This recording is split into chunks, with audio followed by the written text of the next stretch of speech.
I'm Kaylee, and today I'm reviewing 3 of Agatha Christie's murder mystery plays.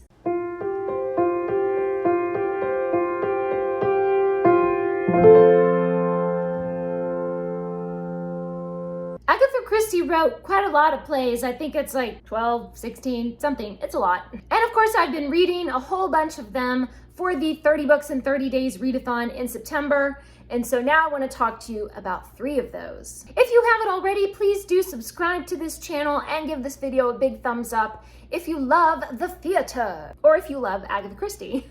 In witness for the prosecution, young Leonard has been accused of murder. He befriended an old lady who changed her will and then was murdered under mysterious circumstances. The housekeeper says that she heard Leonard talking with the old lady near the time of death. And Leonard's only alibi is his wife, who states at first that he was at home during the time of the murder. But what jury would believe a wife in the witness box trying to protect her husband? I really loved this mystery. I really liked that it is mostly told from the perspective of the lawyers for the defense. And they are trying to find out what really happened and find evidence that will prove the innocence of Leonard. The plot just kept surprising me at every turn, and there are not 1, but 3 plot twists at the end. It was completely fascinating. However, it's not really the way we think of a mystery plot where we have to puzzle out the clues. The murder is not solved by a detective figuring out the evidence. It's more of a confession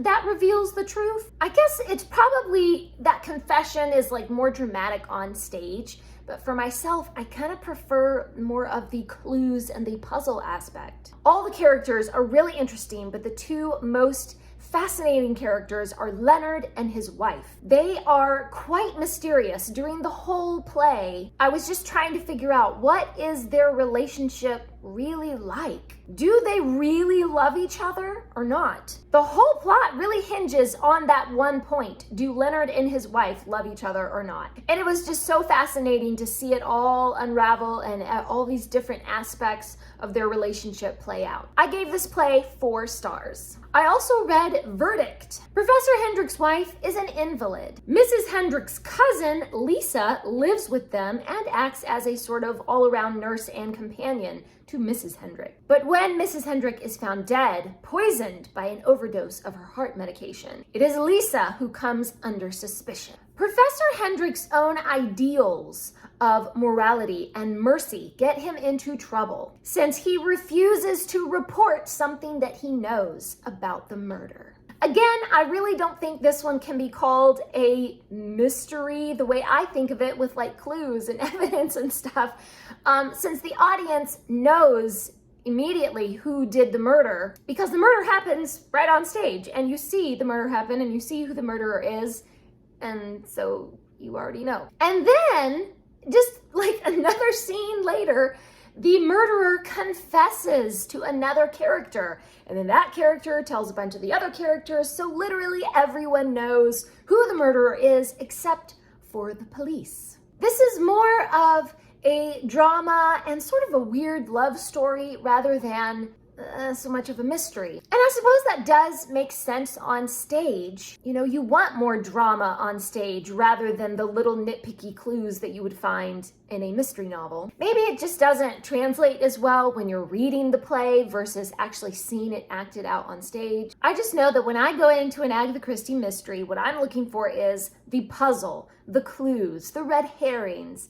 and this play didn't have any of that. It was still really good and interesting. It just didn't quite have what I expected. I think a lot of the dramatic appeal of this play hinges around Professor Hendrick's character. The actor playing Professor Hendrick would have to look the part and have the charm and the charisma and just the powerful presence that Professor Hendrick's character would require. His personality is just larger than life, and all the other characters revolve around him. It would certainly be amazing to watch it on stage if it was casted really, really well. If the casting was got right, I think I would super love this. Well, either way, I certainly found this enjoyable to read and really fascinating. But I did just give it 3 stars. And I read Go Back for Murder. Murder. I feel like I'm saying that a lot. Murder. Okay, that was a little creepy. Carla has just come of age and is told about the dark past of her parents. Her mother was convicted of poisoning her father when Carla was only 5 years old, and her mother died in prison. But before she died, Carla's mother wrote a letter to her daughter to be opened on her 21st birthday, explaining that she was innocent, that she did not poison her husband. Now Carla is interviewing all the people who were present when the poisoning happened, and she is trying to find out the truth. Did her mother really poison her father, or was it someone else? This mystery I really loved. This is a true mystery. I especially loved the cold case aspect of it because they're investigating a crime that happened 16 years before. And there are various clues which may or may not be reliable because it all hinges on the testimony of the witness's memory of 16 years ago. The plot really kept my attention. It just kept me guessing right up until the end. I had a pretty good inkling about one part of the mystery, which turned out to be partly true, but the rest of the reveal was a complete surprise to me. One thing I really enjoyed about this play was that Carla had to follow the clues to find out what happened.